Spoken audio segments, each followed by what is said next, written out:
Oke, halo teman-teman semua. Kali ini kita bakal ngebahas tentang, cara visualisasi data menggunakan Looker Studio ya. Mungkin kita mulai dulu. Awalnya kalian harus tahu, 2 hal ini.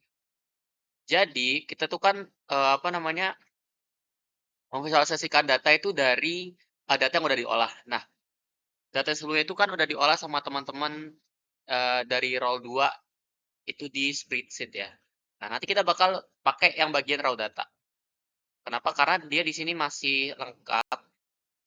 Kalau table response kan dia kan belum dirapikan ya. Kalau raw data ini udah dirapikan dan terus dia belum dipecah-pecah. Nah, ini kan kalau dipecah. Nah, kita pakai raw data. Terus, kalian juga kalau misalnya bingung mau nentuin tata letak kayak gimana, belum ada gambaran, tata letak buat, naruh-naruh grafik kayak gimana dan penggunaan grafiknya, kalian bisa buat prototipe-nya dulu. Contohnya kayak gini. Nah, itu tapi nggak wajib ya. Kalau mau langsung ya monggo. Nah, cara yang pertama itu, kalian ketik aja, oh ya gunakan email Wisik ya, Looker Studio. Website web webnya nanti pakai browser nanti pakai IGBStick ya, biar enak. Nah, di sini ada beberapa pilihan, jangan bingung. Nanti di sini ada, kalian bisa lihat, contoh-contohnya di sini. Kalian bisa lihat contoh-contoh dari, yang sebelum-sebelumnya di sini. Tapi ada 2 contoh yang bisa kalian jadiin contoh. Yang pertama itu dashboard anggota Insider 2022, kayak gini. Nah, atau 2023. Nah, kalian bisa bisa boleh banget lebih kreatif dari ini, mau dibuat sekreatif kalian, ini kalian boleh banget, menyesuaikan aja. Nah, mungkin di sini aku pengen buat, yang baru ya, beri-import atau pencet create yang di sini tadi boleh. Nah nah terus kalau udah masuk sini, kalian bisa pilih Google Sheet karena kita kerjainnya dari Google Sheet, terus kita bisa, karena kita pengen spreadsheet-nya itu yang database pendaftaran magang Insani 2005 boleh ini, terus worksheet-nya kita pakai raw data, kita add. Nah, ini namanya worksheet ya. Ini worksheet raw data, ini FEB, FH, table response, dan lain sebagainya. Nah, oke, mungkin aku pengen ngejelasin bagian-bagiannya ya. Oke, kita mungkin dari sini. Page ini ya halaman. Ini ada 14. Ya nggak perlu sebanyak ini, nanti kalian satu page saja, yang penting isinya itu tentang hal-hal yang diperlukan. Terus nanti ada add data. Tadi kan kita kan pakai data yang apa namanya, yang spreadsheet yang database magang 2005. Nah, itu kalian bisa nambah data yang baru lagi di sini. Iya, kayak gitu. Terus ini yang lumayan penting, ini add chart. Nah, ini diagram-diagram yang bakal kalian pakai. Kayak misal, di sini berarti dia pakai diagram pie, kolom, bar, dan lain semacamnya. Itu kalian bisa lihat di video yang diagram ya. Terus kalau yang yang total ini, itu kalian bisa pakai, eee, scorecard. Udah, terus ini control ini ya bisa kalian explore lagi. Ini ya cukup menarik sebenarnya, tapi ya itu sebenarnya tidak terlalu dipakai ya sejauh ini. Image ini ya buat nambahin gambar, kayak contohnya ini logo, terus kayak gambar ini, gitu. Teks ini ya teks, buat nambahin teks ya, tulisan. Line ini ya, tahulah line. Shape ini kayak bentuknya, kayak misal ini nih, yang biru ini, eh, ngapain ini? Eee, Gini. Nah, biasanya kayak shape yang biru ini, itu kan dari shape yang warna kotak ya, terus dipanjangin. Ya, sekreatif kalian aja, mau gimana boleh. Mungkin itu. Terus kita masuk ke ini ada data sama properties. Data ini ya data yang kita pakai ya, database promosi Sani. Ini worksheet, ini kolom-kolomnya. Kalau di sini dia pakai field atau pakai dimension, itu perbedaannya boleh kalian mungkin explore sendiri artinya apa ya, biar video nggak terlalu panjang. Nah, terus kalian bisa tambah kolom baru atau tambah data juga bisa, tambah data baru. Nah, ini properties, ini misalnya kita ambil ini deh, staf ahli. Nah, Di staf ahli ini kalian bisa ubah stylenya, ini kalian bisa, ya ubah tulisannya mau diratakan rata kiri, segala macamnya. Ya ini untuk style ya, kayak warnanya, bordernya, backgroundnya segala macam. Nah ini di setup, mungkin aku jelasin dikit ya. Nah di sini misal di primary field, nah ini silakan dimention sama metrik-metriknya apa, bisa dicek ChatGPT ya boleh.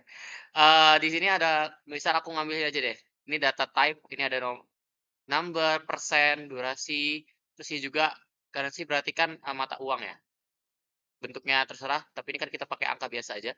Terus aggregation ini count sama count distinct, ini tuh maksudnya tuh kayak, kita pakai mudah ini aja deh.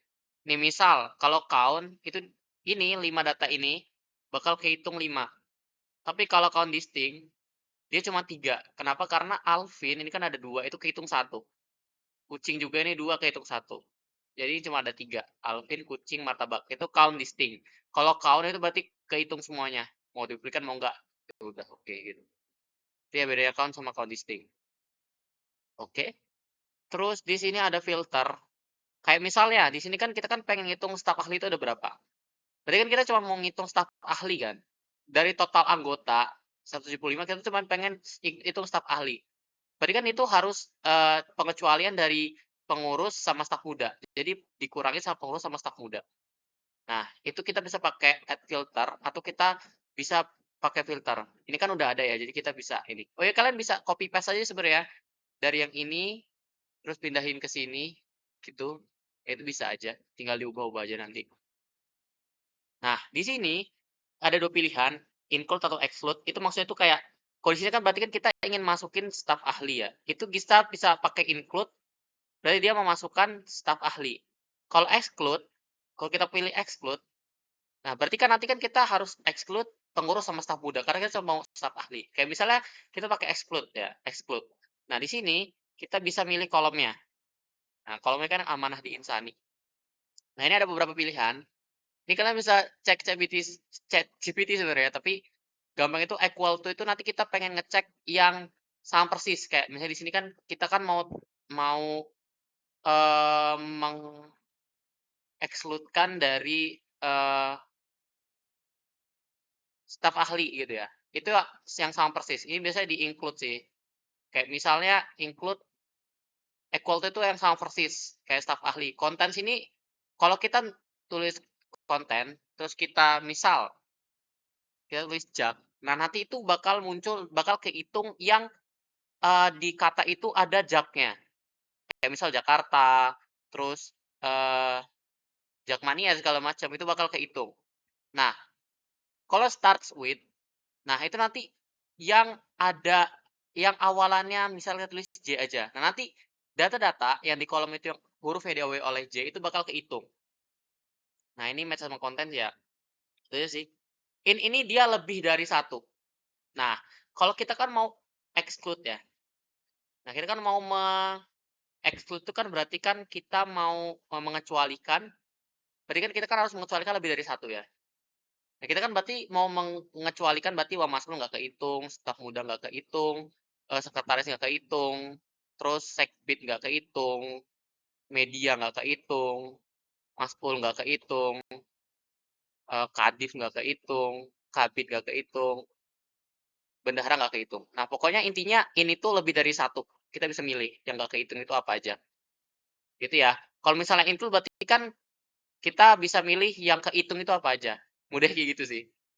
Terus yang terakhir itu is null ini untuk nol, ini biasanya exclude sih. Kayak kan dia kan nggak mau, dia kan pengecualian untuk yang kolom yang kosong ya, itu ada berapa, gitu.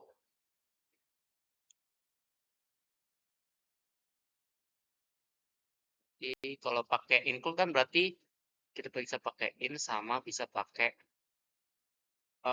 mana staf ahli.